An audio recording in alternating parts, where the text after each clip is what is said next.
Vamos con más caso Madeleine McCann. Tenemos hoy un vídeo para analizar con tema perros, que muchos me decís que es la prueba definitiva del caso, pero nos faltan por ver unas cuestiones bastante importantes dentro de otro apartamento.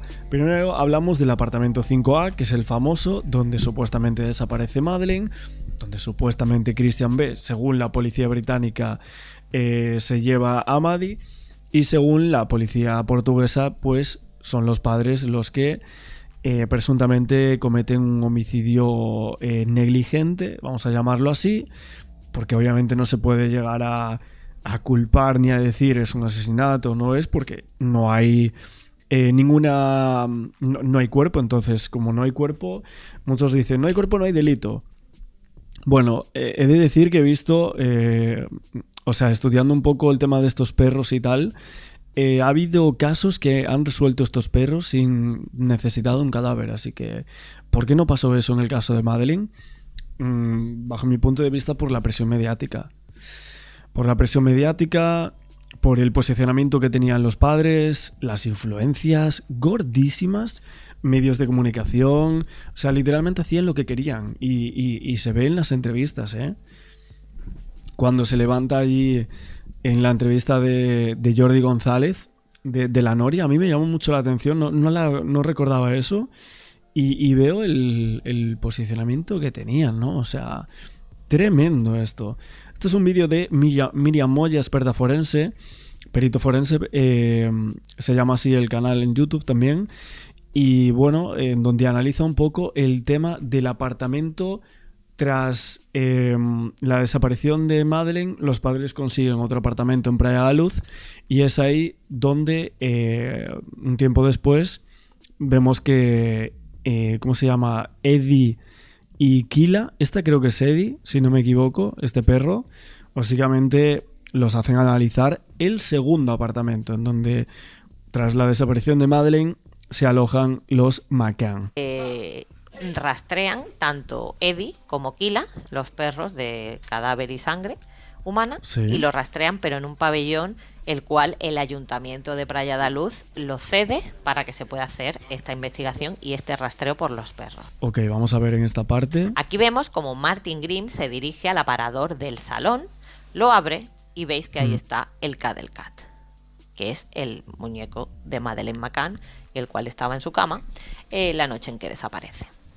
El famoso muñeco. Todo esto es que es tan espeluznante, es que este caso es tremendo y terrible, y muchas más cosas que encontraréis en mi libro Vacaciones al infierno. ¿Por qué?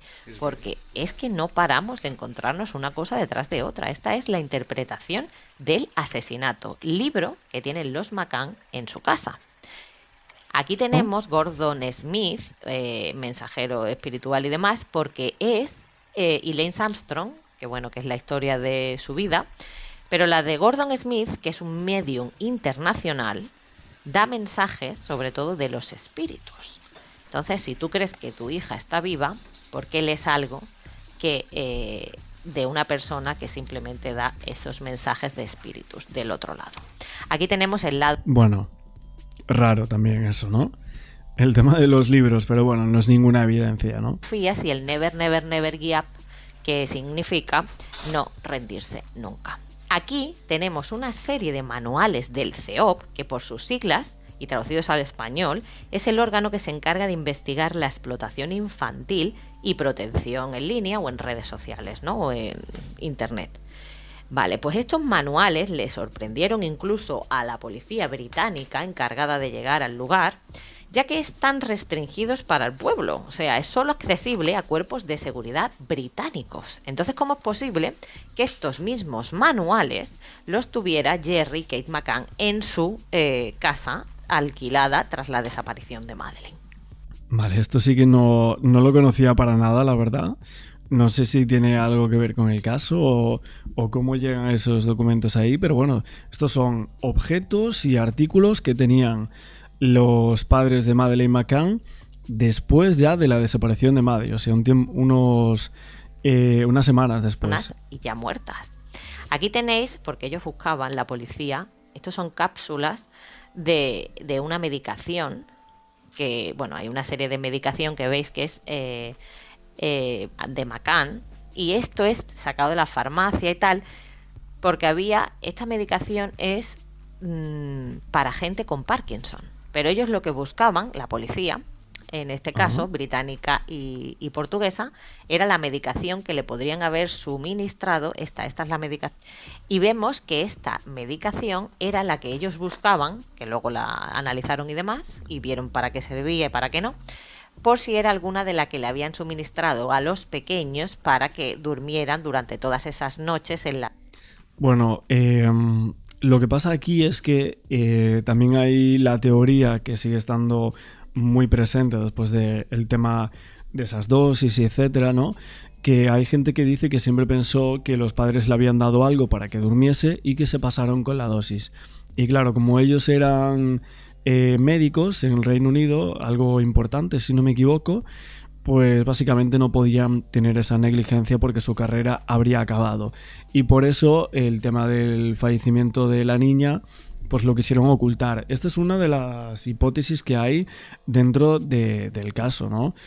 Luego es cierto que hay otras muchas y podemos entrar en ellas, que la niña se cayó, etcétera.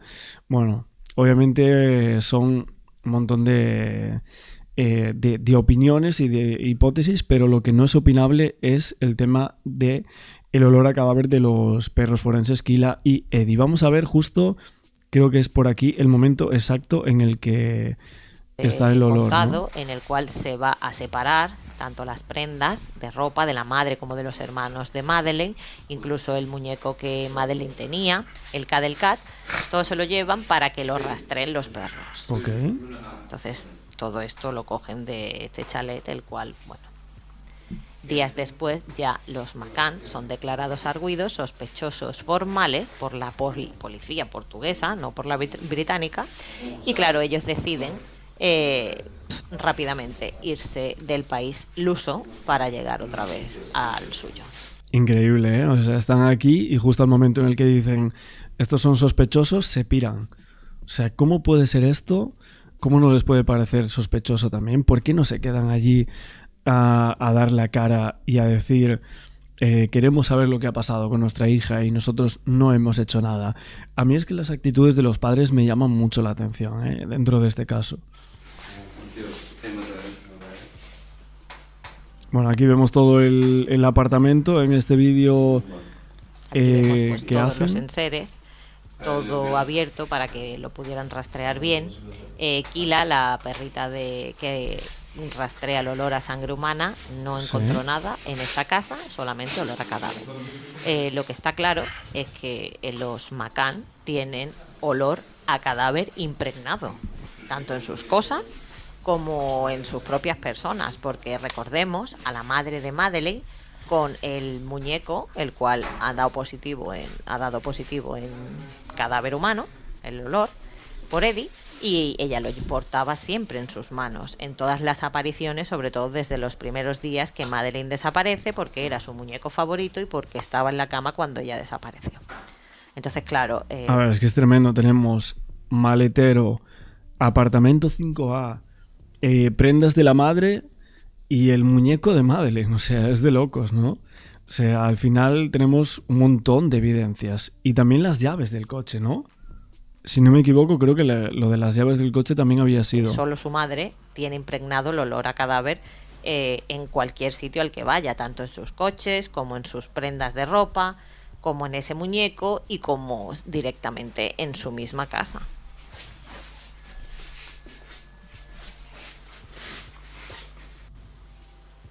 Aquí pues nada, todas la ropa colocada que han colocado para que él mismo pueda rastrear ese olor a cadáver. Me habéis dicho en otros vídeos que a lo mejor Martin Green insiste más en algunos sitios que otros. Sí, por supuesto, él sabe lo que busca, sabe las señales que le han dado los perros anteriormente en otras localizaciones y obviamente quiere como precisar más su intervención.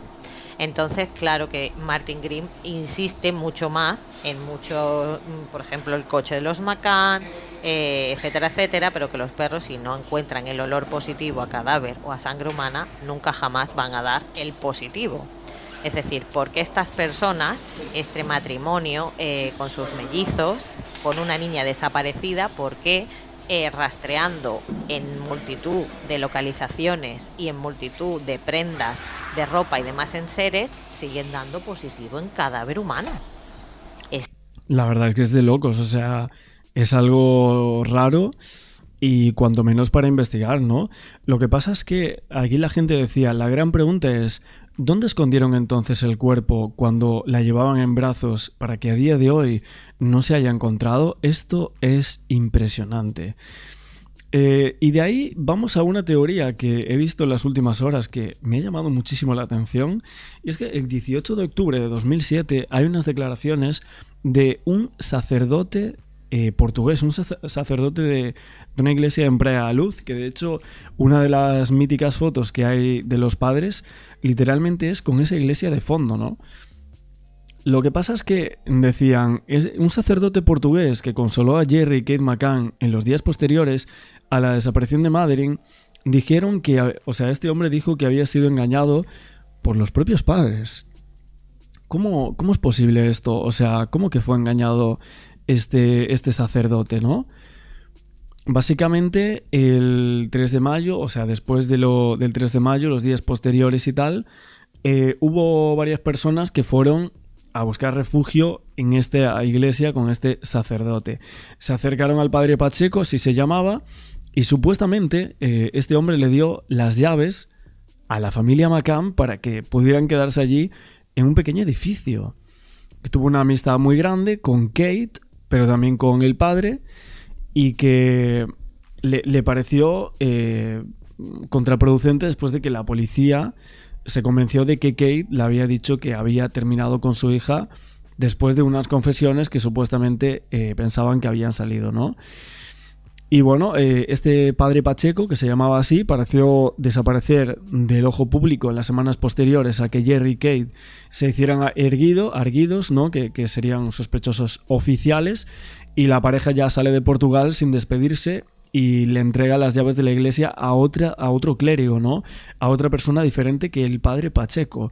Lo que dijo este es que se sintió totalmente engañado. Según el periódico Daily Express, en aquel momento dijo o admitió que se había vuelto demasiado cercano a la pareja de los padres y que eran aún sospechosos oficiales de la desaparición de su hija, diciendo: me engañaron, solo estaba haciendo mi trabajo apoyando a las almas perdidas, lo haría con cualquier familia que estuviera en su situación, no hice nada malo. Y luego dijo que intentó ayudarlos en su duelo, etc. Lo que pasa es que llama mucho la atención que hay aquí un problema con el tema de la llave de la iglesia, porque dijo que fue una decisión que tomó el consejo pastoral, que se enteró días después, etcétera, de que le dieron la llave de esa iglesia de Praia da Luz a los McCann después de la desaparición de Maddie para que la pareja pudiera rezar en privado. Me gustaría saber justo las fechas exactas en torno a todo esto, pero la cosa es que había algunas hipótesis hablando de si realmente el cuerpo pudo haber sido movido en algún momento de ese coche que alquilaron hasta esta iglesia.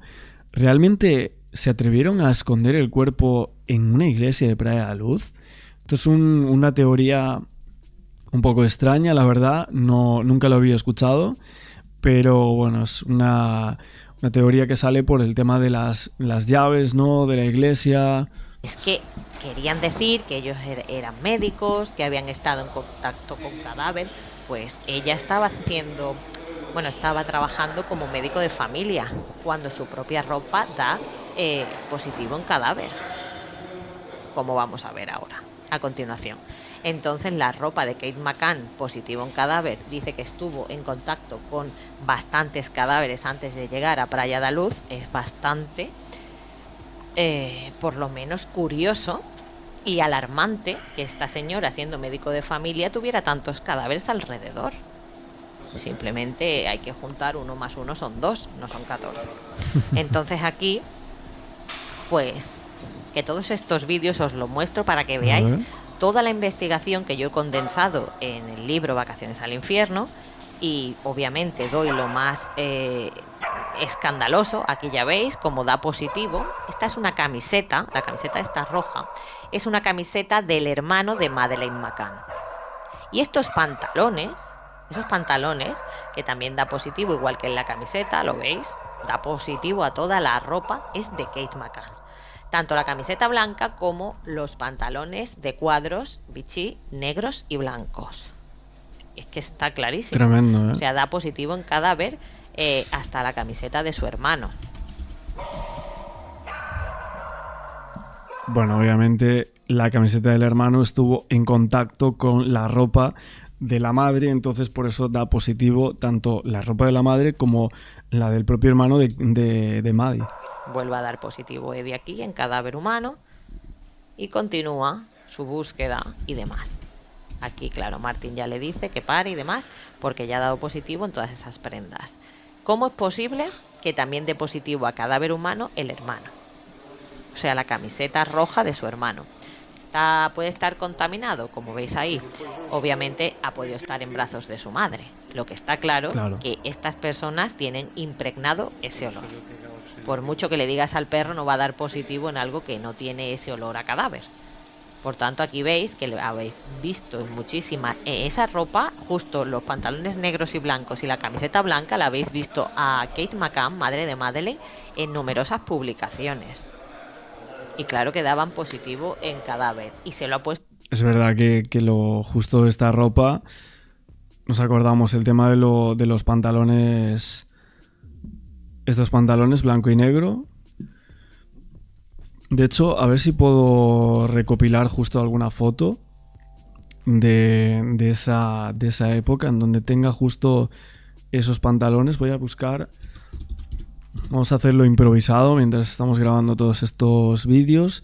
Sé que me suenan algunos pantalones beige, ¿no?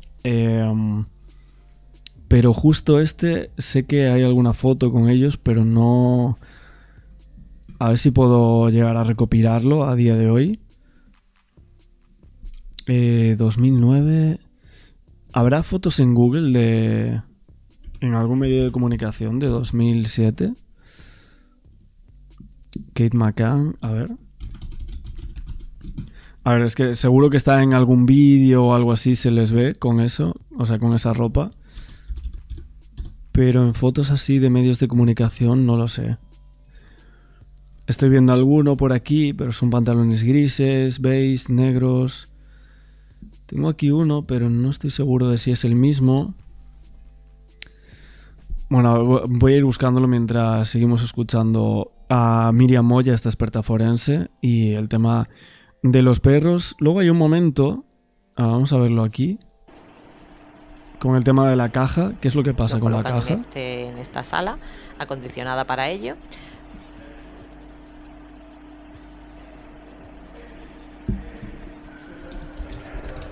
Y deciros que sí, que la investigación ha sido bastante ardua por el hecho de toda la información recogida, toda la tergiversación de esa misma información, pero claro, la gente miente continuamente, se pueden también equivocar, por supuesto, pero lo que tenemos claro que la evidencia forense nunca.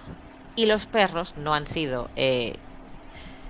tenidos en cuenta porque no son evidencia forense irrefutable. Tú tras ese olor o ese rastreo con ese positivo en olor a cadáver o a sangre humana, tienes que encontrar esa sangre humana o tienes que encontrar ese cadáver. Y lo malo de este caso es que Madeleine McCann no ha sido encontrada ni probablemente será encontrada nunca, ¿no? En el sentido de que por lo menos viva seguro que no está. Aquí, si no, ¿por qué tendrían este olfato, estos sabuesos, los cuales nos están diciendo todo lo contrario? Y aunque no sean las evidencias que se aceptan en la corte o en el tribunal de justicia, sí te guían a cómo, porque los perros no necesitan mentir.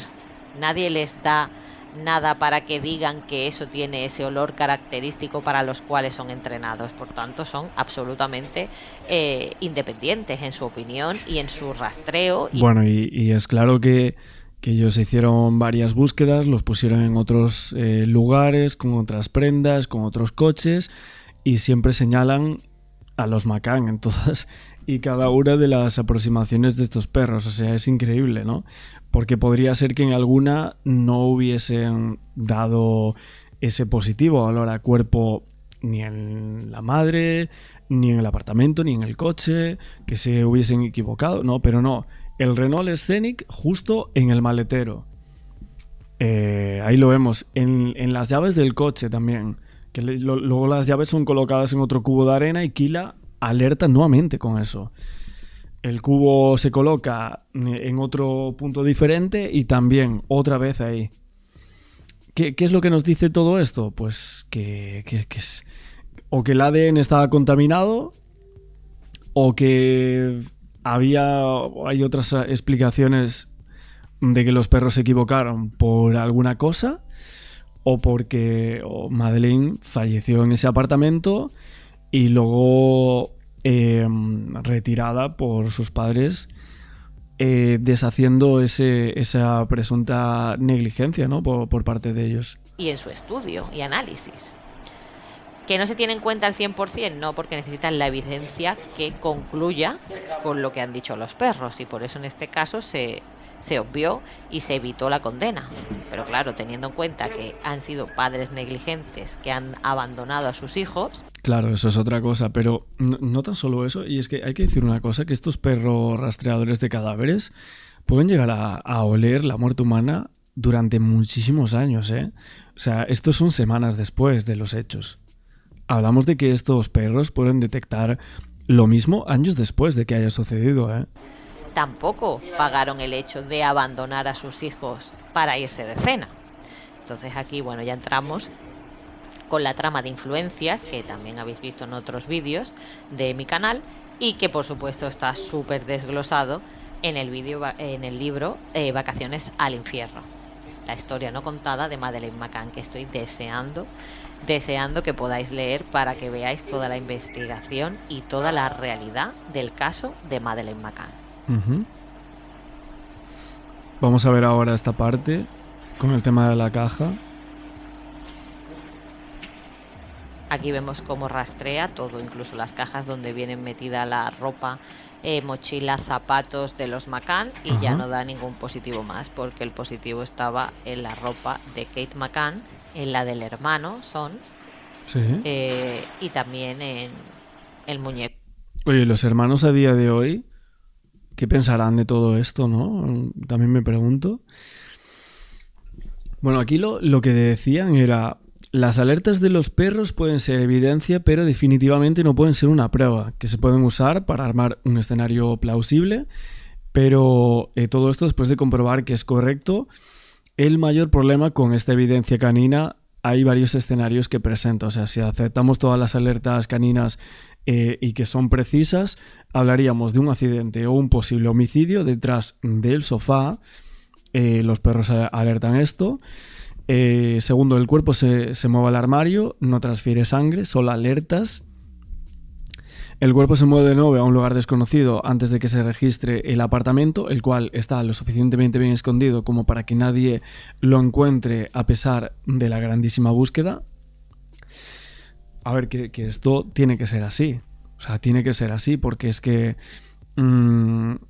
si la evidencia canina dice esto, es que no es que, digamos, lo tuvieron que esconder porque es una teoría, no. Es que estamos basándonos en esto, ¿no? Y luego dicen: el cuerpo permanece oculto durante al menos 25 días, esto es cuando los McCann alquilan el coche, y el cuerpo se mueve en el coche alquilado, no transfiere sangre, solo este tipo de alertas.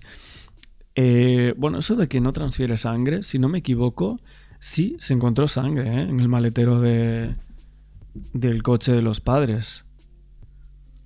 Pero bueno, como era alquilado, pues pueden decir que a lo mejor fue de otro suceso, de otra ocasión. Y dicen, ¿es plausible que los McCann movieran el cuerpo en ese momento con toda la atención de los medios? Si el cuerpo hubiera permanecido sin descubrir durante tanto tiempo, ¿por qué arriesgarse a moverlo? Y con la línea de tiempo disponible, ¿dónde proponemos que escondieron el cuerpo la primera vez que nadie pudo encontrarlo, pero ellos sí pudieron recuperarlo?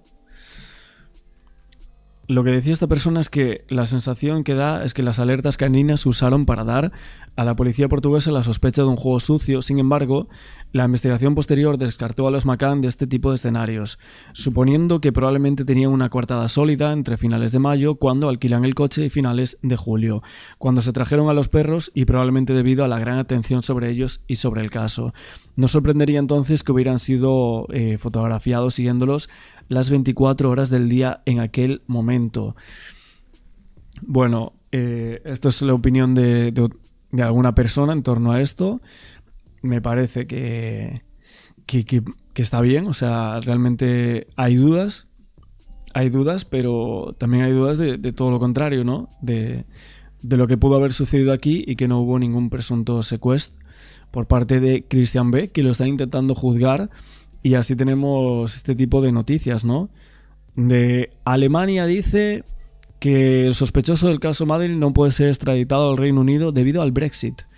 Se están culpando literalmente a quien no está dentro de la Unión Europea, y entonces no se puede juzgar a Christian B. Bueno, estas son las últimas noticias en torno al caso de la desaparición de Maddie.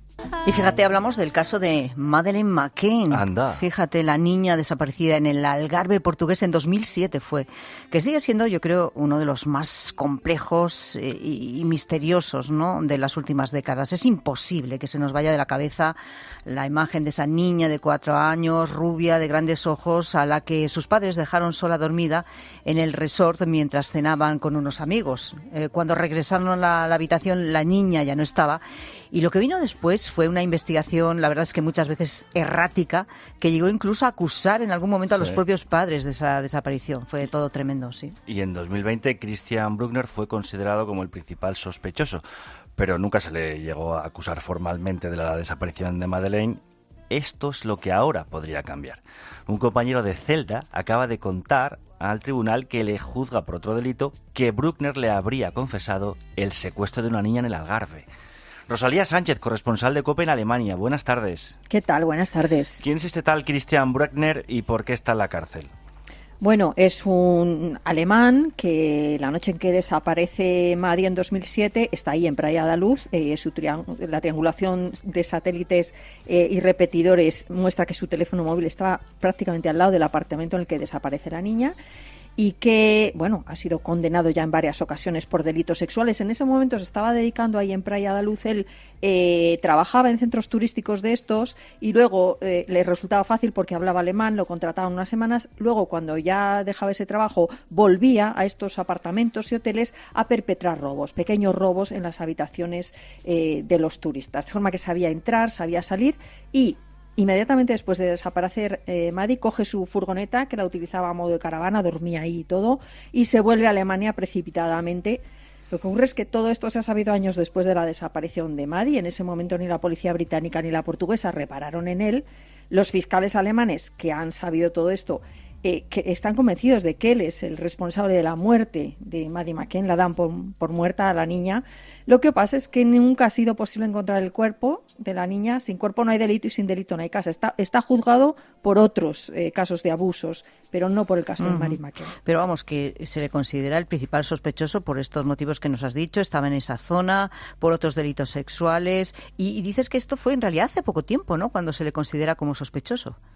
Sí, cuando a raíz de la investigación del caso de Maddie ha sido probar su participación en otros casos por los que sí ha sido juzgado, entre ellos todos ellos en Portugal, y todos ellos entre 2000 y 2007, que es cuando él se va. La violación de una mujer de 80 años en su apartamento de vacaciones, la violación de una niña de habla alemana menor de 14 en una casita también donde estaba en Praia da Luz, y un abuso sexual de una niña alemana de 10 años en una playa de Salema en 2007. Este último caso, esto ocurre exactamente 3 semanas y media antes de la desaparición de Maddie McCann.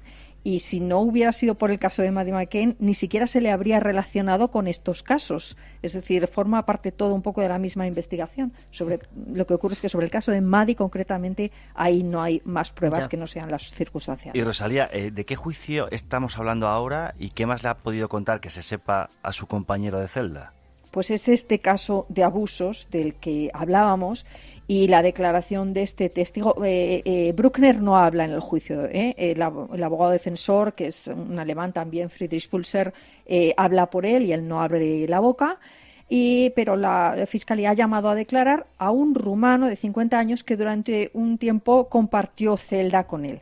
Ha sido una declaración muy extraña, os digo también, porque nada más entrar y comenzar el interrogatorio, este hombre, que tiene un intérprete porque él no habla alemán, habla en rumano, no se acordaba de nada, respondía con monosílabos, así que aquello parecía que no iba a ir a nada. Entonces se hace una pausa para el almuerzo y a la vuelta del almuerzo el hombre empieza a hablar, que se acordaba de todo, y entonces ha dicho que sí, que Bruckner, en conversaciones de estas de celda en la prisión, pues que le confesó que había cometido un robo en un lugar de Portugal donde vivía gente rica. Los detalles que daba hablaban de este complejo de apartamentos de Praia da Luz sin citarlos, pero que le contó que no había encontrado dinero y que entonces que se llevó a una niña. Y también ha hablado de otras conversaciones que mantuvieron a lo largo del tiempo. En algún momento le preguntó si sería capaz de prender fuego a una casa, por ejemplo, o así conversaciones que podían hacer referencia al caso Maddie. O le había preguntado si los perros podían rastrear huesos que estuviesen enterrados a profundidad después de tiempo. Habían hablado también de si un cabello, un pelo podía servir para condenar a alguien en un juicio. En fin, podían estar hablando de Maddie o no, pero los detalles, sobre todo de los apartamentos de Praia da Luz, de donde estaban hablando, encajan en el relato, eso está claro. Encajarían. Sí. Pero no sería suficiente, Rosalía, para esta declaración, para acusar formalmente a este sujeto, a Bruckner, de la desaparición de Maddie. Siguen siendo pruebas circunstanciales, pero cierran un poco el círculo, ¿no? Porque hablan de entrar a cometer un robo que no hay nada y que se lleva a una niña, y en un escenario que es muy parecido, aunque el testigo no lo sabe precisar, o al menos de momento no lo precisa, parece que se refiere al apartamento, vamos. Es increíble, ¿eh? Tanto tiempo después, este caso sí, tan tremendo, ¿no? Bueno, si este cierre, aunque no sea jurídicamente vinculante, por decirlo así, sirve para que los padres no encuentren consuelo y pues a lo mejor termina de cerrar el duelo, no lo sé, pero es verdad que fue un caso que duró muchísimo tiempo en los medios. Es que fue terrible, es que toda la investigación fue también... La imagen de la niña la tenemos todos grabada en la retina. Sí. Bueno, pues Rosalía, veremos qué da de sí todo esto. Tú dices, los fiscales están convencidos de que es el autor de la desaparición de Madeleine McCann, pero en fin, necesitan pruebas concluyentes efectivamente para poder inculparlo. Estaremos pendientes de lo que suceda. Rosalía, gracias. Un abrazo, hasta pronto. Un abrazo, adiós.